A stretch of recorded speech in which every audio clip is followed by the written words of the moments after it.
बिस्मिल्लाहिर्रहमानिर्रहीम। ज़हरुर रियाज़ में है कि हज़रत याक़ूब अलैहिस्सलाम का मलकुल मौत से भाईचारा था। एक दिन मलकुल मौत हाजिर हुए तो हज़रत याक़ूब अलैहिस्सलाम ने पूछा, तुम मुलाकात के लिए आए हो या रूह कब्ज़ करने को? यानी हज़रत मलकुल मौत वैसे भी हज़रत याक़ूब अलैहिस्सलाम के पास आते जाते रहते थे, दोस्ताना था। तो एक दिन आए तो कहा, ये बताओ मेरी रूह कब्ज़ करने आए हो या मुलाकात करने के लिए आए हो? इज़राइल ने कहा, सिर्फ मुलाकात के लिए आया हूँ। आपने फरमाया, मुझे एक बात कहनी है। मलकुल मौत बोले, कहिए कौन सी बात है? हज़रत याक़ूब अलैहिस्सलाम ने फरमाया, जब मेरी मौत करीब आ जाए और तुम रूह कब्ज़ करने को आने वाले हो तो मुझे पहले से आगाह कर देना, मुझे बता देना पहले से कि अब आपकी जो है मौत का वक्त करीब आ गया। मलकुल मौत ने कहा, बेहतर मैं अपनी आमद से पहले आपके पास 2-3 कासिद भेजूंगा। जब हज़रत याक़ूब अलैहिस्सलाम का आखिरी वक्त आया और मलकुल मौत रूह कब्ज़ करने को पहुँचे तो आपने कहा, तुमने तो वादा किया था कि अपनी आमद से पहले मेरी तरफ कासिद भेजोगे। इज़राइल ने कहा, मैंने ऐसा ही किया था। पहले तो आपके सियाह बाल सफ़ेद हुए, ये पहला कासिद था। फिर बदन की चुस्ती व तवानाई ख़त्म हुई, ये दूसरा कासिद था। और बाद में आपका बदन झुक गया, ये तीसरा कासिद था। इसका मतलब ये नहीं है हज़रत याक़ूब अलैहिस्सलाम को अपनी मौत का इल्म नहीं था। समझ में आई? ये तो उम्मत के लिए है कि उम्मत सीखे, उम्मत को पता चल जाए कि हाँ, ये कासिद जो है ये सबके पास आएंगे। आदमी गफलत में ना पड़ा रहे, वरना हज़रत याक़ूब अलैहिस्सलाम अल्लाह के नबी हैं। और आपको मालूम है, अल्लाह ने आपको गैब का इल्म दिया है, आपको पता था। लेकिन कुछ बातें होती हैं जो उम्मत को सिखाने के लिए करी जाती हैं, तो ये उसी में से था। ये तीसरा कासिद था, ए याक़ूब अलैहिस्सलाम, हर इंसान के पास मेरे भी 3 कासिद आते हैं। ज़्यादातर इंसानों के पास, जब ये कहा जाए हर इंसान के पास, इससे मुराद यही होता है कि ज़्यादातर ऐसा ही होता है कि आदमी पहले जो है उसके बाल सफ़ेद पड़ते हैं, फिर उसमें कमज़ोरी आना शुरू हो जाती है, फिर जिस्म झुक जाता है, उसके बाद ही फिर मौत आती है। तो ये कासिद सबके पास आते हैं। अल्लाह तबारक व तआला जो है हम मुसलमानों को गफलत से बचाए, और जब ये कासिद हमारे पास आए तो हम सोचें कि हम मौत के कितने करीब आ चुके हैं। हमें अपनी आखिरत की तैयारी और ज़्यादा कर लेनी चाहिए। महज दावा बेकार है। किसी भी बात का दावा करना कि भाई ये काम ऐसा है, हम करते हैं, और उस पर कोई दलील ना हो, तो वो दावा बेकार है, किसी काम का नहीं है। उयूनुल अखबार में है, हज़रत शकीक बल्खी रहमतुल्लाह तआला अलैह फरमाते हैं, लोग 3 बातें महज ज़बानी करते हैं मगर अमल उसके खिलाफ करते हैं।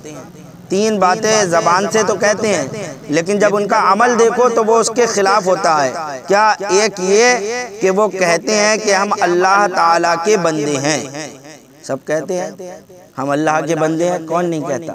सब कहते हैं, कहते तो सब हैं हम अल्लाह ताला के बंदे हैं, लेकिन काम गुलामों जैसे नहीं करते। बंदे हो और काम आज़ाद वाले। वो बंदे का काम क्या होता है? जो उसका मौला कहे उसी तरीके से ही करना है। मौला के खिलाफ चलना नहीं है बिल्कुल। वो तो बंदा है, आज़ाद थोड़ी है। अब एक तरफ बंदे भी हो और दूसरी तरफ आज़ाद फिर रहे हो, अपनी मर्जी से काम कर रहे हो, तो ये ज़बान से कुछ कह रहे हो और अमल कुछ और है। साफ दिखाई दे रहा है कि हमारा ज़बान से तो हम कह रहे हैं कि हम बंदे हैं और हमारा अमल उसके खिलाफ है। तो कहते हैं कि हम अल्लाह के बंदे हैं, लेकिन काम गुलामों जैसे नहीं करते, बल्कि आज़ादों की तरह अपनी मर्जी पर चलते हैं। दूसरी बात ये कहते हैं कि अल्लाह ताला ही हमें रिस्क देता है।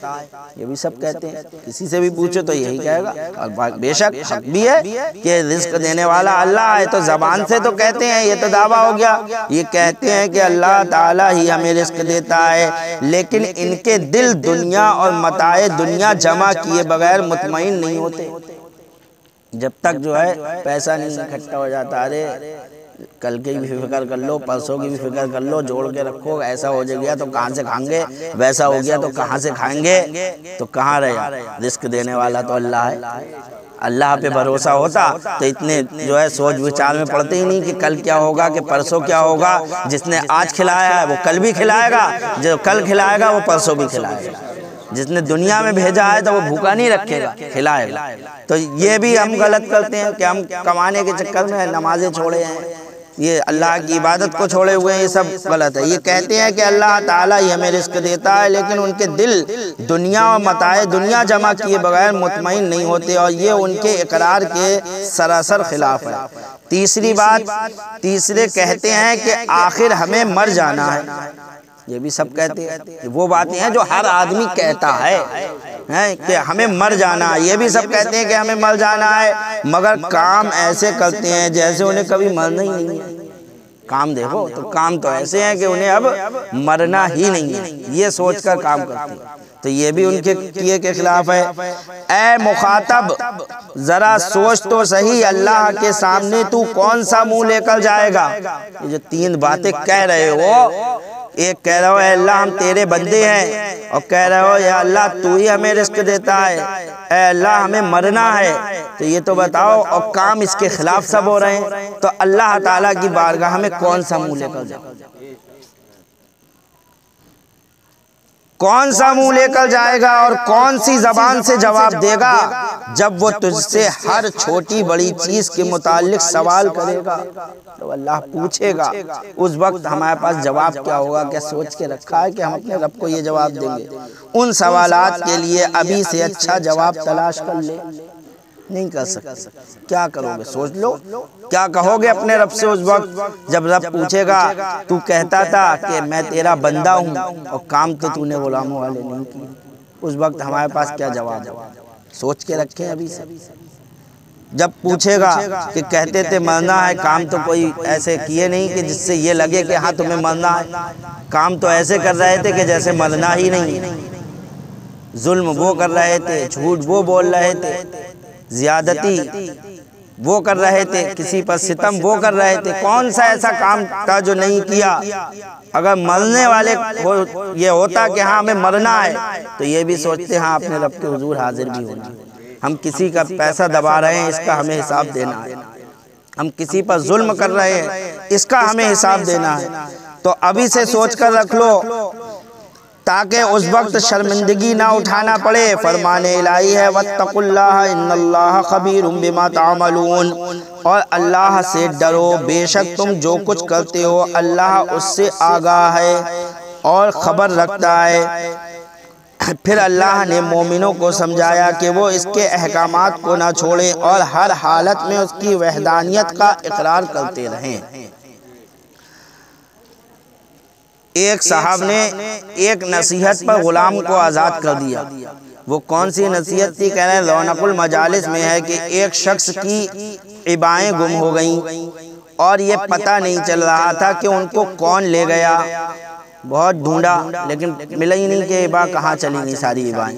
परेशान हो गए। जब उस शख्स ने नमाज शुरू की तो उसे याद आ गया, जैसे ही नमाज की नियत बानी फौरन याद आ गई कि मेरी इबाएं कहाँ हैं, किसके पास हैं। जो ही नमाज से फारिग हुआ, गुलाम को आवाज़ दी कि जाओ फलां आदमी से इबाएं ले आओ। गुलाम ने कहा आपको ये कब याद आया? इतनी देर से ढूंढे पड़े थे तब तो मिली नहीं, आखिर कैसे इतनी जल्दी याद आ गई? उसने कहा मुझे नमाज में याद आया। गुलाम ने फौरन जवाब दिया तब तो आपने नमाज इबा के लिए पढ़ी, अल्लाह के लिए कहाँ पढ़ी?